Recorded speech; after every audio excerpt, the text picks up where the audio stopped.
Hello students. आज हम पढ़ने जा रहे हैं 9th स्टैंडर्ड हिंदी विषय का 3rd चैप्टर, जो कि एक पूरक पठन है जिसका नाम है कबीर। इस चैप्टर के लेखक का नाम हजारी प्रसाद द्विवेदी है। तो पहले हम लेखक का परिचय पढ़ेंगे और उसके बाद अपने चैप्टर को पढ़ने की शुरुआत करेंगे। लेखक हजारी प्रसाद द्विवेदी जी का जन्म 19 अगस्त 1907 को उत्तर प्रदेश के बलिया जिले के आराद दुबे का छपरा ओझवलिया नामक गांव में हुआ था तथा 19 मई 1979 में उनकी मृत्यु हो गई। द्विवेदी जी हिंदी के शीर्षस्थ अर्थात उच्चतम चोटी के साहित्यकार में से एक हैं। वे उच्च कोटि के निबंधकार, उपन्यासकार, आलोचक, चिंतक एवं शोधकर्ता हैं। आलोचना का मतलब होता है कि किसी भी एक टॉपिक के बारे में उसके पॉजिटिव पॉइंट्स क्या है, उसके नेगेटिव पॉइंट्स क्या है, और उन सभी बातों का ध्यान देना जो उस टॉपिक से रिलेटेड है, और उसके बाद उसका नाप तोल करके उसमें सही क्या है, झूठ क्या है, सारी चीज़ों पर अपनी राय देने की जो विधि होती है, जो क्रिया होती है, उसको हम आलोचना कहते हैं। और इस क्रिया को जिस व्यक्ति द्वारा किया जाता है, मतलब जो पर्सन इस आलोचना को करता है, उसे हम आलोचक कहते हैं। यहाँ लेखक की कुछ प्रमुख कृतियाँ दी गई हैं। अशोक के फूल, कल्पलता यह उनके द्वारा लिखा गया निबंध है। बाणभट्ट की आत्मकथा, चारुचंद्र लेख, पुनन्वा यह उनके द्वारा लिखे गए उपन्यास हैं। कबीर, हिंदी साहित्य की भूमिका, मेघदूत एक पुरानी कहानी यह उनके द्वारा रचित आलोचना और साहित्य इतिहास है। तो इस प्रकार से लेखक के बारे में यहाँ पे कुछ जानकारी दी गई थी। अब हम बढ़ते हैं अपने लेसन की ओर। कबीर। हिंदी साहित्य के 1000 वर्षों के इतिहास में कबीर जैसा व्यक्तित्व लेकर कोई लेखक उत्पन्न नहीं हुआ। महिमा में यह व्यक्तित्व केवल एक ही प्रतिद्वंद्वी जानता है, तुलसीदास। परंतु तुलसीदास और कबीर के व्यक्तित्व में बड़ा अंतर था। यद्यपि दोनों ही भक्त थे, परंतु दोनों स्वभाव, संस्कार और दृष्टिकोण में एकदम भिन्न थे। मस्ती, फक्कड़ाना स्वभाव और सब कुछ ही झाड़ फटकार कर चल देने वाले तेज ने कबीर को हिंदी साहित्य का अद्वितीय व्यक्ति बना दिया है। उनकी वाणी में सब कुछ को पाकर उनका सर्वजयी व्यक्तित्व विराजता रहता है। उसी ने कबीर की वाणी में अनन्य साधारण जीवन रस भर दिया है। कबीर की वाणी का अनुकरण नहीं हो सकता। अनुकरण करने की सभी चेष्टाएं व्यर्थ सिद्ध हुई है। लेखक हजारी प्रसाद द्विवेदी जी का कहना है कि हिंदी साहित्य के हजारों वर्ष बीत चुके हैं, परंतु संत कबीर जैसा व्यक्तित्व लेकर कोई लेखक उत्पन्न नहीं हुआ है। मतलब संत कबीर के जैसे पर्सनैलिटी वाला या उनके जैसे गुणों वाला व्यक्ति इतिहास में और कोई नहीं है। अगर उनका किसी के साथ मुकाबला किया जा सकता है, प्रतिद्वंद्वी का मतलब होता है कॉम्पिटिटर। तो अगर कबीर जी का किसी के भी साथ कंपटीशन किया जा सकता है, उनका कोई कॉम्पिटिटर हो सकता है, तो वो केवल कौन है? तुलसीदास जी। लेकिन साथ में वो ये भी कहते हैं कि जो तुलसीदास जी हैं और कबीर जी हैं, दोनों के व्यक्तित्व के अंदर, दोनों का जो स्वभाव है या फिर गुण है, उनके अंदर काफ़ी अंतर देखने के लिए मिलता है। अगर दोनों के अंदर कोई भी सिमिलर चीज़ है, कोई समानता है, तो वो क्या है? भक्ति। मतलब जो संत कबीर जी थे वो भी भक्त थे और जो संत तुलसीदास जी थे वो भी भक्त थे। लेकिन भक्ति इस क्वालिटी को अगर हम छोड़ देते हैं तो इसके अलावा और कोई भी गुण जो हैं वो उन दोनों के अंदर मिलते नहीं हैं।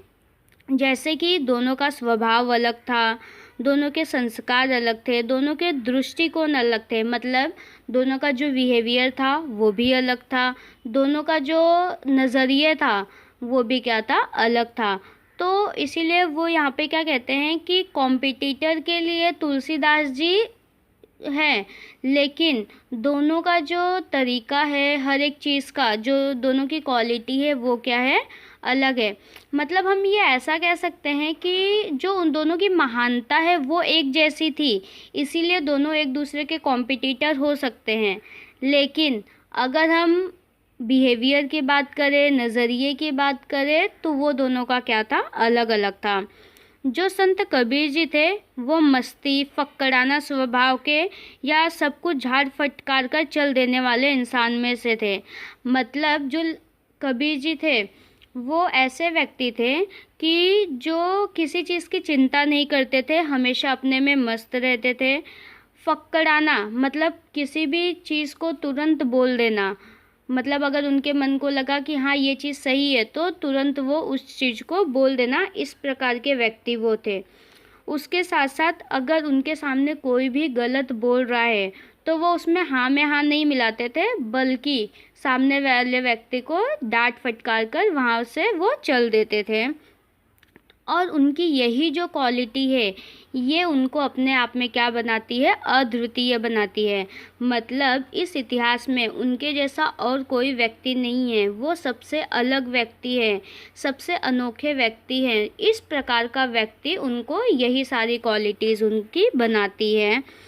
कबीर की वाणी ऐसी है जैसे कि उन्होंने सब कुछ पा लिया है, और उनकी यही वाणी, उनका इस प्रकार से बोलने वाला तरीका ही उनको सर्वजयी मतलब सबको जीतने वाला गुण है। और इसी गुण ने कबीर के जीवन में अनन्य यानी यूनिक एकमात्र जीवन रस भर दिया है। लेखक कहते हैं कि कबीर की वाणी का अनुकरण मतलब नकल हो ही नहीं सकता। मतलब कोई भी ऐसा व्यक्ति नहीं है जो उनकी नकल कर सके, उनकी तरह बोल सके, उनकी वाणी की नकल कर सके। और अगर कोई सोचे कि वह उनकी वाणी, उनकी बोलने की नकल कर सकता है तो उसकी नकल करने की सभी चेष्टाएं यानी कोशिश व्यर्थ सिद्ध हुई यानी बेकार हुई। मतलब अगर किसी ने भी उनकी वाणी की नकल करने की कोशिश की है तो उनकी वो कोशिश क्या हुई है, बेकार सिद्ध हुई है। उस कोशिश का कोई भी फ़ायदा नहीं हुआ है और वे उनकी नकल करने में असमर्थ रहे हैं। कबीर दास की वाणी वह लता है जो योग के क्षेत्र में भक्ति का बीज पड़ने से अंकुरित हुई थी। उन दिनों उत्तर के हठ योगियों और दक्षिण के भक्तों में मौलिक अंतर था। एक टूट जाता था पर झुकता न था, दूसरा झुक जाता था पर टूटता न था। एक के लिए समाज की ऊंच नीच भावना मजाक और आक्रमण का विषय था, दूसरे के लिए मर्यादा और स्फूर्ति का। संसार में भटकते हुए जीवों को देखकर करुणा के अश्रु से वे कातर नहीं हो आते थे, बल्कि और भी कठोर होकर उसे फटकार बताते थे। वे सर्व जगत के पाप को अपने ऊपर ले लेने की वांछा से ही विचलित नहीं हो पड़ते थे, बल्कि और भी कठोर और भी शुष्क होकर सूरत और वीरत का उपदेश देते थे। संसार में भरमने वालों पर दया कैसी, मुक्ति के मार्ग में अग्रसर होने वालों को आराम कहाँ। कर्म की रेखा पर मेघ न मार सका तो संत कैसा। ज्ञान का गेंद कर, सुरत का दंड कर, खेल चौगान मैदान माही। जगत का भरमना छोड़ दे बाल के, आए जा भेष भगवंत पाही। इस पैसेज में लेखक ने कुछ संदेशों को बहुत ही अच्छी तरीके से बताया हुआ है, और उनके उन संदेशों को समझने के लिए, उनकी बातों को समझने के लिए हम इस पैराग्राफ को बहुत ही ध्यान से पढ़ेंगे और समझेंगे।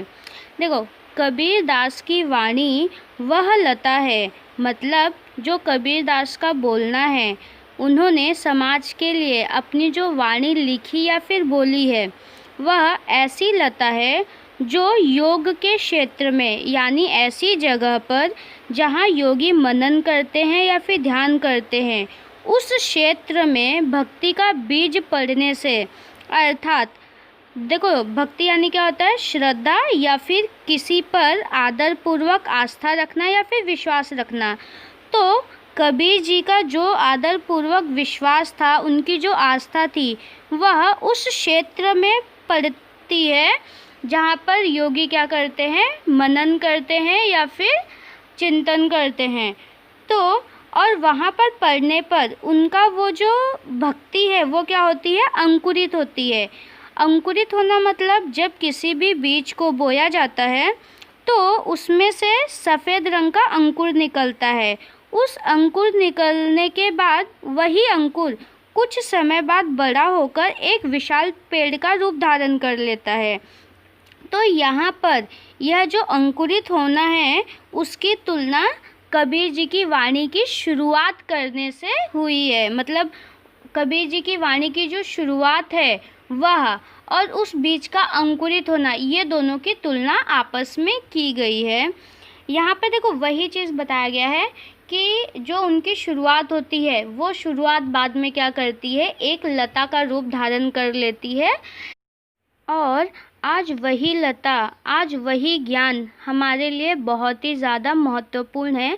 हमें उनकी उस वाणी से यानी कबीर वाणी से हमें बहुत कुछ सीखने के लिए मिलता है। तो इसी चीज़ को लेखक ने यहाँ पर बहुत ही सुंदर तरीके से सिर्फ एक लाइन में बहुत ही बड़ी बात कहने की कोशिश उन्होंने की है। इस एक ही लाइन में उन्होंने हमें यह बताया कि जो कबीर दास थे उन्होंने अपना जो ध्यान था, मतलब एक विश्वास था, उस विश्वास को चिंतन मनन करने वाला जो क्षेत्र है योगियों का, वहाँ पर बोया और वहाँ पर बोने से उनकी वाणी की शुरुआत हुई, अंकुरित हुई उनकी वो वाणी। और आज उस वाणी ने एक लता का रूप धारण कर लिया है जो समाज में बहुत ही अच्छा संदेश दे रही है, लोगों के लिए एक सीख है। आगे लेखक ने यहाँ पे बोला है कि उन दिनों उत्तर के हठ योगियों और दक्षिण के भक्तों में मौलिक अंतर था। देखो पहले हम ये समझ लेते हैं कि हठ योगी क्या है। तो देखो हठ योगी वो होते हैं जो हठ योग करते हैं। तो अब ये हठ योग क्या होता है, तो हठ का मतलब होता है बल और योग का मतलब होता है चिंतन या फिर मनन करना। तो जो लोग हठ पूर्वक यानी बल पूर्वक चिंतन या फिर मनन करते हैं उन्हें हठ योगी कहते हैं। तो ऐसे कुछ लोग उत्तर दिशा में वहाँ पर रहते थे और दक्षिण दिशा में कुछ भक्त लोग रहते थे। और इन भक्तों और उन योगियों में कुछ मौलिक अंतर थे। मौलिक मतलब वास्तविक अंतर। तो अब ये वास्तविक अंतर क्या थे, तो वास्तविक अंतर यह था कि एक टूट जाता था पर झुकता नहीं था और दूसरा झुक जाता था पर टूटता नहीं था। अब इस लाइन को हम एक सिंपल से एग्जाम्पल से समझते हैं कि अभी देखो कुछ बच्चे ऐसे होते हैं कि जो ना टीचर को कितना भी समझाने दो लेकिन वो अपने आदतों को बदल नहीं सकते, ठीक है। तो ऐसे जो लोग होते हैं वो कहेंगे कि हाँ टीचर चाहे हमें मार डाले काट डाले लेकिन हम अपना जो नेचर है वो नहीं बदलेंगे। और कुछ ऐसा सोचते हैं कि चलो जाने दो, हम अपना नेचर ही बदल लेते हैं, मार क्यों खाना। तो ऐसे ही कुछ लोग वहाँ पर हमें देखने के लिए मिलते थे। पर उनका जो टॉपिक था वो किससे रिलेटेड था, तो उनका जो टॉपिक था वो देखो आगे उन्होंने बताया कि एक के लिए समाज की ऊंच नीच भावना मजाक और आक्रमण का विषय था और दूसरे जो थे वो उसे मर्यादा या फिर स्फूर्ति समझते थे। तो कुछ लोग ऐसे थे कि जो क्या करते थे, ऊंच नीच को मजाक मानते थे, उनके लिए वो क्या था, एक झगड़े का या फिर लड़ाई का कारण था। और दूसरों के लिए वो क्या था, मर्यादा यानी सम्मान की बात थी, मान की बात थी और स्फूर्ति यानी एनर्जी की बात थी। अब देखो जो वहाँ पे दलित लोग होंगे, ठीक है, तो वो दलित लोगों के लिए उनके लिए ऊंच नीच क्या है, ये मर्यादा की बात है। लेकिन जो लोग ऊंच नीच को मानते हैं तो उनके लिए ये क्या है, एक मजाक है। मतलब उनके लिए जो लोअर कास्ट के लोग होते हैं वो उनके लिए कोई महत्व नहीं रखते हैं, कोई भी इम्पोर्टेंस नहीं रखते हैं। तो इस प्रकार यहाँ पर उन दोनों में भेदभाव या फिर मतभेद चलते थे। लेखक आगे बताते हैं कि संसार में जो भी यहाँ वहाँ फिरते हुए लोग थे, मतलब दीन दुखी लाचार दलित ऐसे जो लोग थे, उनको देखकर उन लोगों को दया नहीं आती थी, बल्कि वो क्या करते थे, गुस्सा करते थे, उन पे निर्दयता दिखाते थे और उनको डांट फटकार कर वहाँ से भगा देते थे। उनको इस बात का मतलब डर तो था कि मतलब उनको पाप लगेगा या फिर पुण्य, मतलब वो पाप या पुण्य इन चीज़ों को ज़्यादा मानते थे। लेकिन उसके बाद भी वो क्या करते थे, शकल सूरत की बात बताते थे, उनको ऊंच नीच की शिक्षा देते थे। ऐसे जो चीज़ें थी वो उनके द्वारा की जाती थी। जो लोग ऊंच नीच को मानते थे, उनका मानना यह था कि जो भी भटकने वाले लोग हैं, उन भटकने वालों लोगों पर दया क्यों करना, भगवान ने उनको बनाया ही उसी लिए है। और वो खुद के बारे में ऐसा सोचते थे कि अगर उनको मुक्ति चाहिए, अगर उनको मतलब वो मुक्ति पाने के लिए ना बहुत अग्रसर रहते थे कि मतलब वो हमको मुक्ति मिलनी चाहिए, ऐसी उनकी सोच रहती थी। और मुक्ति पाने के लिए उनको जो ऐसे दलित लोग हैं या फिर लोअर कास्ट लोग हैं, उनसे दूर रहना चाहिए, ऐसी उनकी मान्यता थी। और इसीलिए वो क्या करते थे, अपने कर्म से उस पर क्या करते थे, रोक लगाते थे। मेख ना मारना, मेख ना मारने का मतलब क्या होता है कि किसी भी काम पर रोक लगाना। तो यहाँ पर देखो उन्होंने बोला है कर्म की रेखा पर मेख ना मारा तो संत कैसा, मतलब उनका मानना ऐसा था कि अगर कोई संत है तो उसको अपने कर्म द्वारा क्या करना चाहिए, जो दलित लोग हैं उनके काम पर रोक लगाना चाहिए, उनको आगे बढ़ने नहीं देना चाहिए। अब यहाँ पर कबीर वाणी की 4 लाइन दी हुई है। ज्ञान का गेंद कर सुरत का दंड कर, खेल चौगान मैदान माही, जगत का भरमना छोड़ दे बाल के, आया जा भेष भगवंत पाही। अब इसका जो मतलब है वो हम समझते हैं। इस पैराग्राफ का मतलब ये है कि अगर कोई भी जो व्यक्ति है, ठीक है, उस व्यक्ति के लिए कबीर ने ये कहा है कि तुम क्या करो, एक ज्ञान का गेंद तैयार करो और अपनी सुरत यानी जो स्मरण शक्ति है उसको क्या बनाओ, डंडा बनाओ, और उस डंडे से उस गेंद को पूरी दुनिया में क्या करो, मतलब दूर तक फैलाओ। जिस प्रकार से हम बैट बॉल खेलते हैं तो हम गेंद को बैट से मारते हैं और बॉल बहुत दूर तक चला जाता है, सेम उसी प्रकार से हमको क्या करना है कि पहले तो बहुत ज़्यादा ज्ञान प्राप्त करना है, और जब उस ज्ञान को हम हासिल कर लेंगे, उसको याद कर लेंगे, तो उस ज्ञान को हमें क्या करना है, दूसरों तक फैलाना है, पूरे संसार में बिखेरना है। फिर वो कहते हैं कि हमें क्या करना है, जो मोह माया है उस मोह माया को छोड़ देना है, और उसके बाद हमें क्या करना है, परमात्मा की खोज के लिए निकल जाना है। क्या पता हमें किस रूप में भगवान मिल जाए और भगवान के मिलने से हमारा जीवन सफल हो जाए। अक्खड़ता कबीरदास का सर्वप्रधान गुण नहीं है। जब वे अवधूत या योगी को संबोधित करते हैं तभी उनकी अक्खड़ता पूरे चढ़ाव पर होती है। वे योग के विकट रूप का अवतरण करते हैं, गगन और पवन की पहेली बुझाते रहते हैं, शून्य और सहज का रहस्य पूछते रहते हैं, द्वैत और अद्वैत के सत्व की चर्चा करते रहते हैं।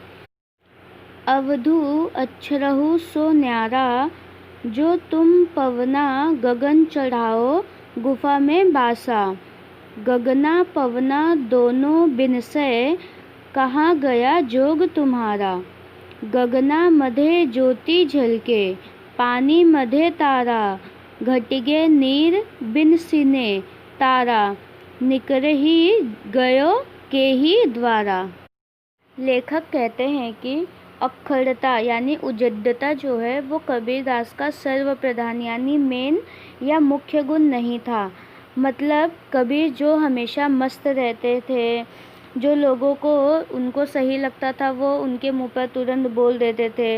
अगर कोई उनके सामने गलत बोल रहा है और कुछ अपने आप को ज़्यादा बता रहा है तो उनको वहीं पर डांट फटकार देते थे।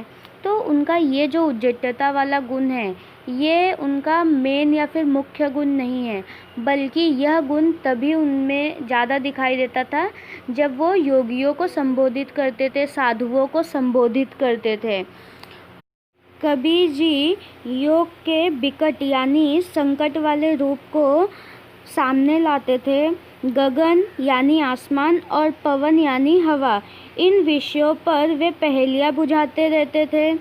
शून्य और सहज के बारे में जो रहस्य है वो पूछते रहते थे, और अपने और परायों में क्या सही है, क्या गलत है, क्या सच है, उसमें सच्चाई कितनी है, इनकी चर्चा वो उन योगियों से करते रहते थे।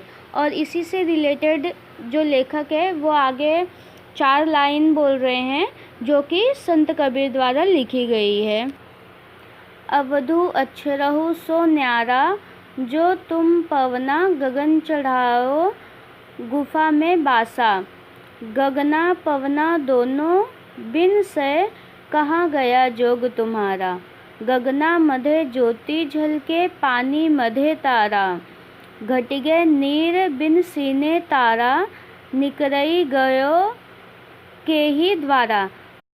इस पंक्ति में कबीर अवधूत यानी साधुओं से प्रश्न पूछते हुए कहते हैं कि हे अवधूत, तुम समाधि में लीन होकर हवा को उलटकर सभी चक्र को जगाकर पर ब्रह्मा के आनंद में लीन हो चुके हो, और वहाँ के अद्भुत आसमान में होने वाले गर्जना सुन चुके हो, वहाँ की अमृत रूपी वर्षा का अनुभव कर चुके हो, उस महान पद को भी देख चुके हो जहाँ पर कोई इक्के दुक्के गिने चुने लोग जा सकते हैं, जहाँ वेद या कतेब का कोई भी झंझट नहीं है, जहाँ की गगन गुफा में अद्भुत चांदनी सी बिखरी हुई है, जहाँ दिन के उगने और अस्त होने का कोई बंधन नहीं है, जहाँ ना दिन है और ना रात है, वहाँ केवल प्रेम के प्रकाश का समुंदर है, और भ्रम और भ्रांति मतलब संदेह और डर से परे है।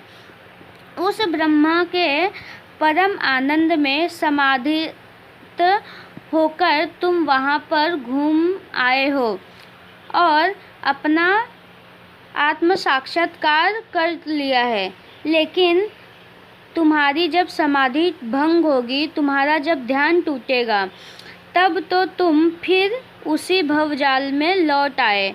अब सोचो तुम्हारी क्या गति है। मतलब देखो, जो ऐसे साधु संत होते हैं जो स्वर्ग या नर्क की बात करते हैं, तो उनके लिए उन्होंने कहा है कि तुम तो वैसे कहते हो कि हाँ तुम स्वर्ग में जाओगे या फिर ध्यान करने के बाद तुम भगवान से बातें कर सकते हो, लेकिन बातें तुम सिर्फ तब तक कर सकते हो जब तक तुम ध्यान में हो, समाधि पे हो।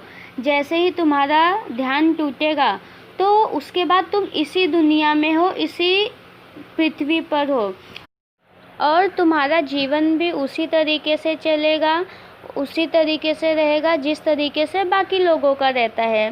तो अब तुम सोच लो, इतनी पूरी ब्रह्मांड का मतलब तुम स्वर्ग लोक का दर्शन करके आ चुके हो, उसके बाद भी अगर तुम्हें यहीं रहना पड़ रहा है तो तुम्हारी गति कितनी होगी। परंतु वे स्वभाव से फक्कड़ थे, अच्छा हो या बुरा, खरा हो या खोटा, जिससे एक बार चिपट गए उससे जिंदगी भर चिपटे रहो, यह सिद्धांत उन्हें मान्य नहीं था।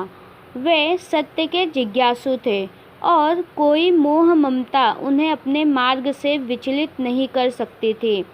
वे अपना घर जलाकर हाथ में मुरार लेकर निकल पड़े थे और उसी को साथी बनाने को तैयार थे जो उनके हाथों अपना भी घर जलवा सके। हम घर जारा अपना लिया मुरार हाथ, अब घर जारो तासू का जो चले हमारे साथ।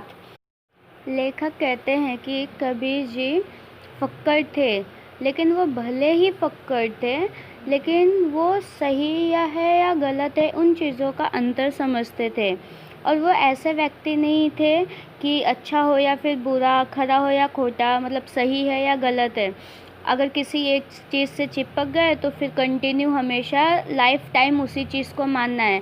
मतलब अगर कोई एक व्यक्ति है, वो मान लेता है कि कोई चीज़ गलत है, तो वो कंटिन्यू हमेशा वही गलत करे या फिर अपने आचरण को न बदले। इस प्रकार के कबीर जी नहीं थे। वो सही को सही मानते थे और गलत को गलत मानते थे, और वो हमेशा सत्य के साथ चलना, सही के साथ चलना मंजूर करते थे। और उसके साथ साथ अगर वो सही हैं, अगर वो सही के साथ चल रहे हैं, तो कोई भी मोह या ममता उनके मार्ग में नहीं आ सकती या फिर उनको उनके मकसद से हटा नहीं सकती। कबीर जी कहते हैं कि उन्होंने अपना जो घर है वो अपने हाथों ही जला दिया। मतलब ज्ञान की प्राप्ति के लिए उन्होंने क्या किया, अपने ही हाथों अपना घर जला दिया और मुराल यानी मसाल लेकर वो निकल पड़े हैं। इसका कहने का मतलब ये है कि सच्चा ज्ञान प्राप्त करने के लिए उन्होंने अपनी मोह माया रूपी जो घर था, मतलब जो लोगों के प्रति, परिवार के प्रति अपना मोह माया होता है, उस मोह माया को उन्होंने क्या कर दिया, पूरी तरीके से त्याग कर दिया, क्योंकि उनको सच्चे ज्ञान की प्राप्ति करनी थी। और उन्होंने ज्ञान का जो मशाल है, उस ज्ञान के मशाल को लेकर वो घर से चले गए। और वो साथ में ये भी कहते हैं कि अगर कोई ऐसा व्यक्ति होगा जो उन्हीं की तरह उनके ज्ञान के हाथों अपना घर जलवा लेगा, अपनी मोह माया को त्याग कर देगा, वो उन्हीं के साथ चलना मंजूर करेंगे और किसी के साथ चलना उनको मंजूर नहीं है। और इसीलिए संत कबीर ने अपना दोहा लिखा था, हम घर जारा अपना लिया मुरार हाथ। मतलब हमारा जो मोह माया रूपी घर था उसको मैंने जला दिया और अपने हाथ में ज्ञान रूपी मशाल मैंने ले लिया। अब घर जारो तासू का जो चले हमारे साथ। अब मैं उसी के साथ चलूँगा जो मेरे हाथों अपना घर यानी अपना मोह माया छोड़ने को तैयार हो। वे सिर से पैर तक मस्त मौला थे। मस्त जो पुराने कुर्तों का हिसाब नहीं रखता, वर्तमान कर्मों को सर्वस्व नहीं समझता और भविष्य में सब कुछ झाड़ फटकार कर निकल जाता है। जो दुनियादारी किए कराए का लेखा जोखा दुरुस्त रखता है, वह मस्त नहीं हो सकता। जो अतीत का चिट्ठा खोले रखता है, वह भविष्य का क्रांतदर्शी नहीं बन सकता। जो मतवाला है, वह दुनिया के माप जोख से अपनी सफलता का हिसाब नहीं करता। कबीर जैसे फक्कड़ को दुनिया की होशियारी से क्या वास्ता। ये प्रेम के मतवाले थे, मगर अपने को उन दीवानों में नहीं गिनते थे जो माशूक के लिए सर पर कफन बांधे फिरते हैं। हमन है इश्क मस्ताना, हमन को होशियारी क्या। रहे आज़ाद या जग से, हमन दुनिया से यारी क्या। जो बिछुड़े हैं प्यारे से, भटकते दर बदर फिरते। हमारा यार है हम में, हमन को इंतज़ारी क्या। तो यहाँ पर जो लेखक है वो ये बता रहे हैं कि कबीर जी एकदम मस्त मौला इंसान थे। सर से लेकर पैर तक वो पूरी तरीके से मस्त मौला थे। उनको किसी भी पुरानी काम से, अगर जो भी उन्होंने पुराने समय में किया है, उन चीज़ों का वो कोई भी हिसाब नहीं रखते थे। उसके साथ साथ अगर वर्तमान में उनके पास कुछ है तो उसी को वो अपना सब कुछ नहीं समझते थे। साथ ही वह भविष्य के बारे में ज़्यादा चिंता नहीं करते थे, उसको झाड़ फटकार कर वो आगे चल देते थे। उनका मानना यह था कि दुनिया में जो भी लोग हैं, जो भूतकाल में क्या कर रहे हैं, अपने पास्ट में क्या क्या कर रहे हैं, उसका हिसाब लिखे रखते हैं, तो वो लोग मस्त नहीं हो सकते। मतलब अगर कोई ऐसा व्यक्ति है जो पुराने समय में कुछ कार्य कर रहा है और हमेशा उसी पर निर्भर रहता है, अगर उसने बुरे काम किए तो हमेशा उसके बारे में सोचता रहता है, अगर वो अच्छे काम किए तो हमेशा उसके बारे में सोचता रहता है, और आगे वो वैसा ही करता रहेगा। इस प्रकार का जो लेखा जोखा रखता है वो कभी भी मस्त मौला नहीं हो सकता। उसके दिमाग में हमेशा भूत भविष्य वर्तमान के बारे में कोई ना कोई चिंताएं लगी ही रहती है। तो जो कबीर जी थे वो इस प्रकार के व्यक्ति नहीं थे। अगर वो भूत में कुछ करते थे तो उसको मतलब पास्ट को अपने वो भूल जाते थे। और जो अतीत का चिट्ठा खोले रखता है वह भविष्य का क्रांतदर्शी नहीं बन सकता। मतलब अगर कोई भी ऐसा व्यक्ति है जो हमेशा अपने पास्ट को याद रखता है और अपने पास्ट के बारे में सोचता रहता है, वो फ्यूचर में कुछ नहीं कर सकता या फिर कुछ नया करने की नहीं सोच सकता। तो इस प्रकार का कबीर जी का मानना था। जो मतवाला है वह दुनिया के माप जोक से अपनी सफलता का हिसाब नहीं रखता। और मतलब जो ऐसे लोग हैं जो मतवाले हैं, जिनको किसी चीज़ की कोई चिंता नहीं है, तो वो लोग अपने किसी भी चीज़ का, अपने किसी भी कर्म का लेखा जोखा नहीं रखते हैं, माप नहीं करते हैं कि उन्होंने क्या किया क्या नहीं किया। और उनकी जो सफलता है, उनकी सफलता किस चीज़ पर निर्भर थी, इन चीज़ों का वो माप तौल नहीं करता है। कबीर जैसा फक्कर को दुनिया की होशियारी से क्या वास्ता। मतलब वो ये कहते हैं कि जो कबीर है वो इतने मस्त मौले इंसान थे कि उनको दुनियादारी क्या है, मोह ममता क्या है, इन चीज़ों से उनका कोई भी लेना देना नहीं था। कोई भी दूर दूर तक उनका उन चीज़ों से वास्ता नहीं था। ये प्रेम के मतवाले थे, मगर अपने को उन दीवानों में नहीं गिनते थे जो माशूका के लिए सर पर कफर बांधे फिरते हैं। जो कबीर थे वो प्रेम के पुजारी थे। उनको प्रेम से बहुत लगाव था, लेकिन यह वो वाला प्रेम नहीं था जो लड़कियों के लिए या फिर लड़कों के लिए अपनी पूरी जान को दांव पर लगा दे। तो ये उस प्रेम के पुजारी नहीं थे। इनका जो प्रेम था वो ज्ञान को लेकर था कि ये ज्ञान रूपी प्रेम पाने के लिए अपना सब कुछ त्याग करने के लिए तैयार थे। और उसके साथ साथ इनको भूत भविष्य वर्तमान किसी चीज़ की कोई भी चिंता नहीं थी। और इसीलिए आगे कबीर जी का दोहा लिखा गया है, हमन है इश्क मस्ताना, हमन को होशियारी क्या। मतलब मैं इश्क वाला हूँ, मैं प्रेम पुजारी हूँ, और मेरे जैसे प्रेम पुजारी को दुनिया की होशियारी से कोई मतलब नहीं है। रहे आज़ाद या जग से, हमन से दुनियादारी क्या। तो वो ये कहते हैं कि जो भी आज़ाद है वो दुनिया पूरी आज़ादी से रहे, उसको जैसे रहना है वो वैसे रहे, मुझे इस दुनिया से कोई भी यारी नहीं है। जो बिछुड़े हैं प्यारे से, भटकते दर बदर फिरते, हमारा यार है हमें, हमन को इंतज़ार ही क्या। मतलब जिसके कोई लोग बिछड़ गए हैं उनको उनके बारे में चिंता रहेगी, उनको उनसे मिलना रहेगा और उनसे मिलने के लिए वो यहाँ वहाँ भटकेंगे। लेकिन मेरा जो यार है, मेरा जो प्रेम है, वो प्रेम मेरे अंदर ही है। मतलब वो जो ज्ञान है वो ज्ञान कबीर के अंदर ही है, और इसीलिए उनको किसी के लिए यहाँ वहाँ घूमने की, भटकने की या फिर किसी के इंतज़ार करने की ज़रूरत नहीं है। इसीलिए ये फक्कर राम किसी के धोखे में आने वाले ना थे। दिल जम गया तो ठीक है, और ना जमा तो राम राम करके आगे चल दिए। योग प्रक्रिया को इन्होंने डटकर अनुभव किया था पर जांची नहीं थी। तो लेखक ये बता रहे हैं कि जो ऐसे लोग होते हैं जो माशूका वाला प्रेम नहीं करते बल्कि ज्ञान वाला प्रेम करते हैं, ऐसे फक्कड़ इंसान को कोई क्या धोखा देगा।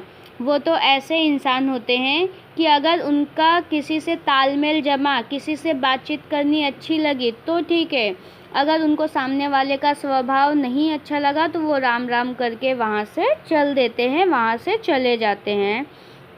जो कबीर जी थे उन्होंने योग प्रक्रिया का डटकर सामना किया था, उसका अनुभव किया था, लेकिन उन्होंने उसके बारे में जांच नहीं की थी।